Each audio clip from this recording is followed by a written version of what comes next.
Assalamualaikum warahmatullahi wabarakatuh.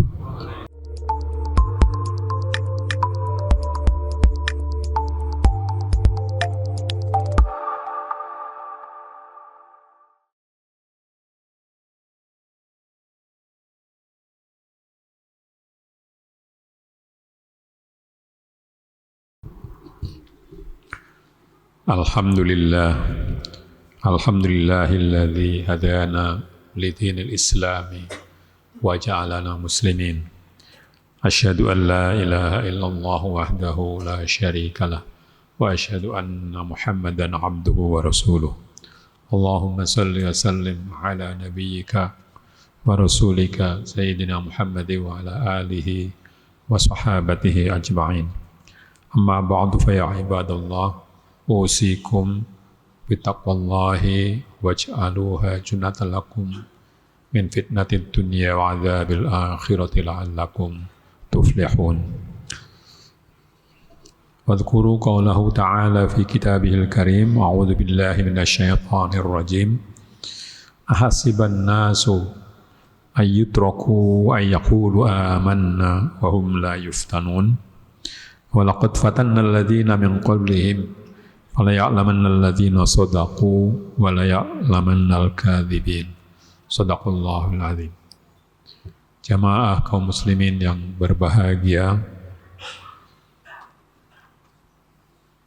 iman tidak cukup hanya dinyatakan, tetapi harus dibuktikan dalam kehidupan sehari-hari. Pada ayat yang saya bacakan tadi, dinyatakan, apakah kamu mengira bahwa cukup bagimu untuk mengatakan kami beriman? Amanna. Apakah cukup bagi orang iman, bagi orang mukmin itu cuma mengatakan amanna, sedangkan mereka tidak diuji, tidak dicoba, atau tidak lihat bagaimana mereka membuktikan keimanannya itu. Dan sungguh orang-orang yang sebelum kalian telah dicoba, telah kami coba, kata Allah, walaqad fatanna alladziina min qablikum, sehingga kami tahu siapa orang yang betul-betul beriman dan siapa orang yang berdusta, atau orang yang menyatakan iman tapi tidak mewujudkannya dalam kehidupan. Di dalam sebuah hadis dikatakan, Rasulullah SAW bersabda, ittaqillaha haitsuma kunta wa admi sayyiati alhasanati tamhuha wa khaliqin nasa bi khuluqin hasanin. Takutlah kepada Allah dimanapun kamu ada. Ini adalah satu perwujudan keimanan yang sangat penting atau yang sangat utama, yakni takut kepada Allah dimanapun berada. Jadi iman tidak hanya ketika di masjid, atau ketika di pengajian, atau ketika di tempat-tempat ibadah lainnya, tetapi iman itu mesti diwujudkan di mana saja, dalam bentuk menjaga diri dari perbuatan-perbuatan yang tidak sesuai dengan hakikat orang beriman. Kalau ini betul-betul dijalankan, maka ya orang tidak dengan mudah melakukan korupsi, melakukan penyimpangan-penyimpangan, dan seterusnya. Karena takut kepada Allah. Dan dimanapun berada, baik itu pas kelihatan banyak orang maupun ketika tidak ada orang yang tahu. Penyakit yang sangat parah diderita negara kita ini adalah terlalu banyaknya orang yang tidak takut kepada Allah di tempat-tempat yang dia merasa tidak dilihat oleh orang. Sehingga terjadi penyimpangan-penyimpangan itu. Ya, penyalahgunaan kewenangan, pemanfaatan kesempatan untuk mencari keuntungan sendiri dan seterusnya.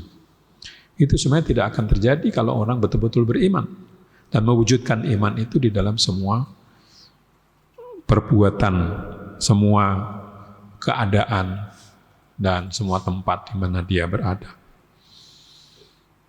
Lalu di samping itu juga bahwa orang yang beriman itu lalu mestinya memunculkan perbuatan-perbuatan yang baik.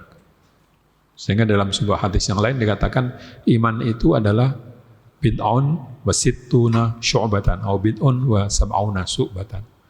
Iman itu ada 60 lebih cabangnya atau dikatakan 70 lebih cabangnya. A'laha kalimatul la ilaha illallah wa adnaha imatatul adza 'anit thariq. Iman yang paling cabangnya yang paling tinggi itu adalah ucapan, tidak ada Tuhan selain Allah. Sedangkan cabangnya yang paling rendah, yang paling bawah adalah imatatul adza 'anit thariq.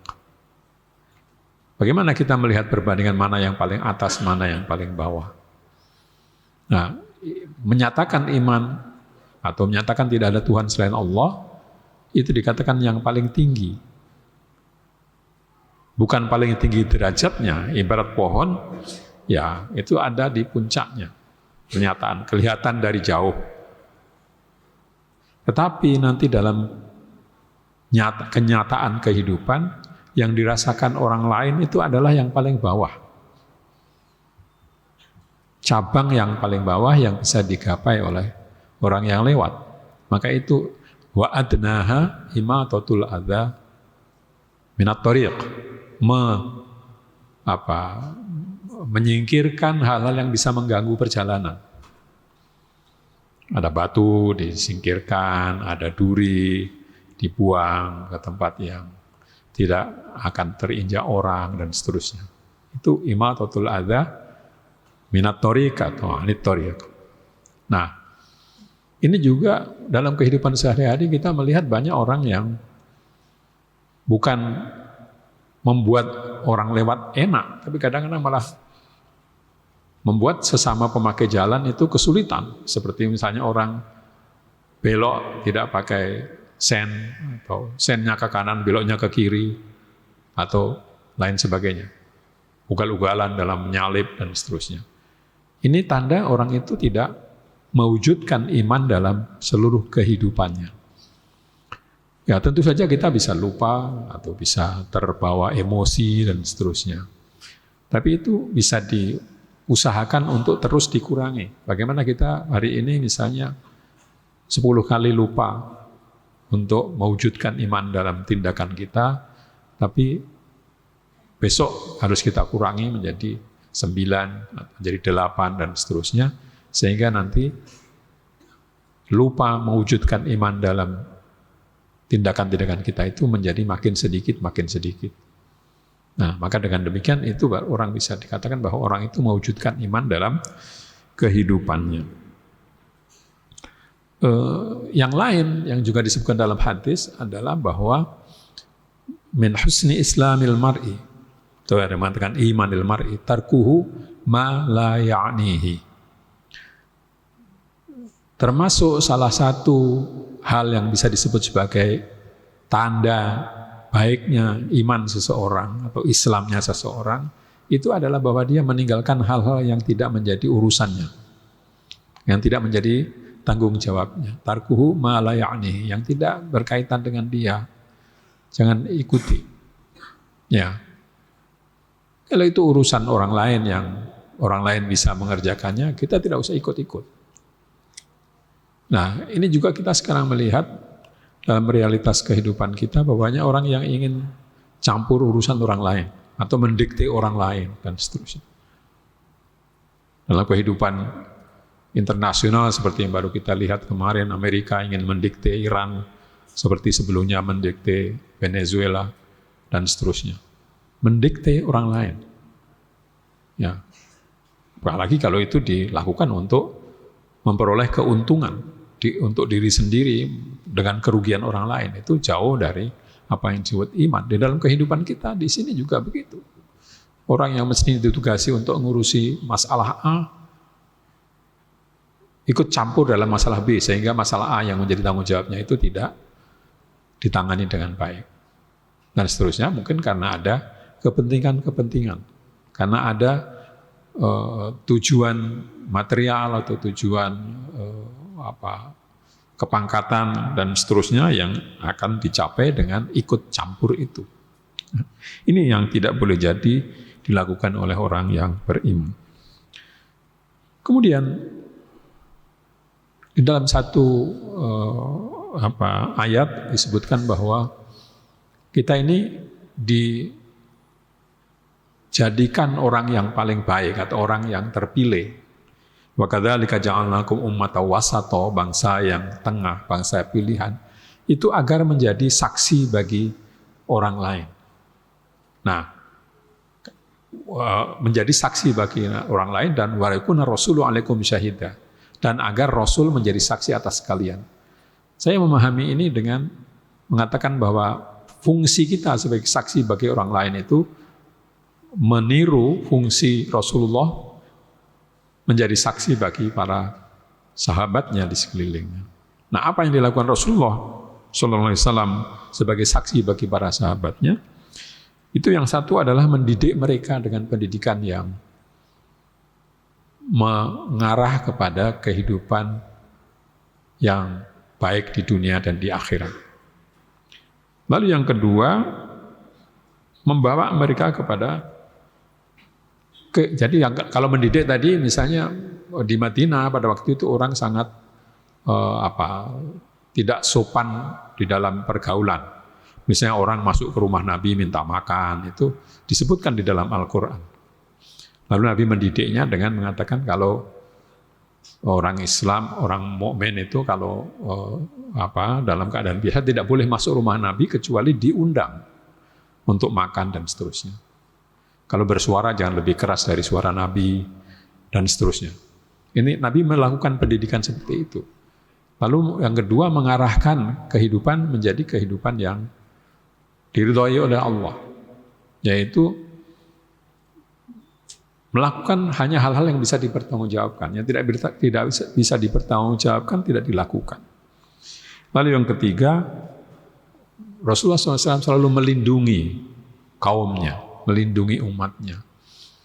Maka kita juga mesti menjadi saksi bagi manusia itu adalah melakukan tiga hal itu. Memberikan pendidikan yang baik bagi orang yang menjadi tanggung jawab kita, anak dan anggota, anak cucu dan anggota keluarga di dalam rumah yang lain, anggota keluarga yang lain di rumah. Lalu yang kedua, memberikan contoh bagi kehidupan yang diridhoi oleh Allah SWT. Lalu yang ketiga, memberikan perlindungan. Jangan dibiarkan saja ketika ada orang yang terzolimi, orang yang tersakiti, orang yang dicabut hak-haknya tanpa alasan yang dibenarkan oleh syara. Nah, dengan demikian maka insya Allah kita akan menjadi orang-orang yang selamat baik dalam kehidupan di dunia ini maupun di akhirat nanti. Ja'alanallahu wa iyyakum min ibadihi sholihin wa adkhalana fi zumratil faizin ad-dakhilina jannatahu jannatan na'im.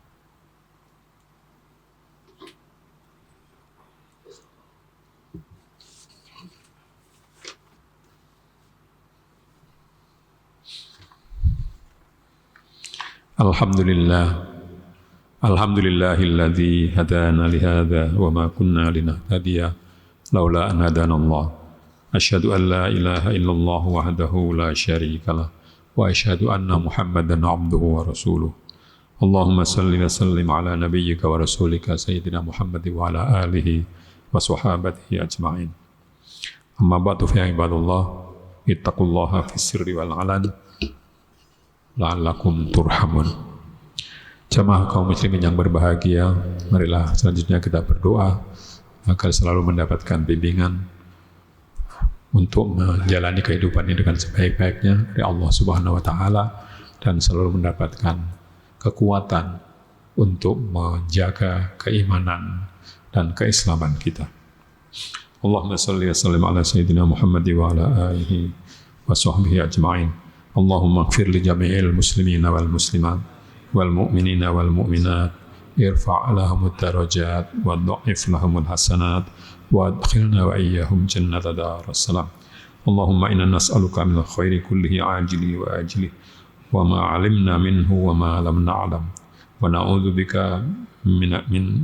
من الشر كله عاجله وآجله ما علمنا منه وما لم نعلم اللهم إنا نسألك ما سألك منه عبادك الصالحون ونستعيذ بك مما استعاذ منه عبادك الصالحون ربنا آتنا في الدنيا حسنة وفي الآخرة حسنة وقنا عذاب النار سبحان ربك رب العزة عما يصفون وسلام على المرسلين والحمد لله رب العالمين السلام عليكم ورحمة الله وبركاته